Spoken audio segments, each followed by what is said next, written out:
Big Boss Telugu season 8 start అయి ప్రేక్షకులను ఎంతగానో ఆకట్టుకుంటోంది.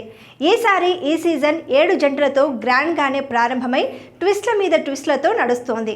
ఈ సీజన్కు జంటలుగా రావడం ఒకెత్తైతే సీజన్ మొత్తానికి ఈసారి హౌస్లో కెప్టెన్ ఉండకపోవడం మరొక విశేషం. అంతేకాదు ఈసారి హౌస్లోకి మాజీ కంటెస్టెంట్లు కూడా రాబోతున్నారట. ప్రస్తుతం ఈ న్యూస్ కాస్త నెట్టింట తెగ వైరల్ అవుతోంది. అందులో ఇద్దరు పేర్లు మాత్రం బాగా వినిపిస్తున్నాయి. ఈసారి హౌస్లోకి కేవలం 14 మంది కంటెస్టెంట్లు మాత్రమే వచ్చారు. మిగిలిన వారు వైల్డ్ కార్డ్ ఎంట్రీ ఇవ్వనట్లు తెలుస్తోంది. బిగ్ బాస్ ఇచ్చిన మరో ట్విస్ట్ ఏంటంటే వారిలో మాజీ కంటెస్టెంట్లు ఉన్నారని తెలుస్తోంది. ఒక్కో సీజన్ నుంచి ఒక్కొక్కరిని మళ్ళీ ఈ సీజన్ని తీసుకొస్తున్నారనే ప్రచారం ఉంది.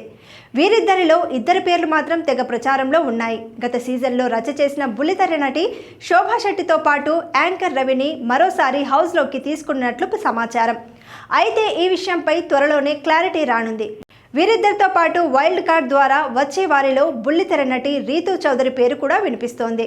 వైల్డ్ కార్డ్ ద్వారా ఎవరెవరు హౌస్లోకి అడుగు పెట్టబోతున్నారనే విషయం మరికొద్ది రోజుల్లో తెలియబోతుంది.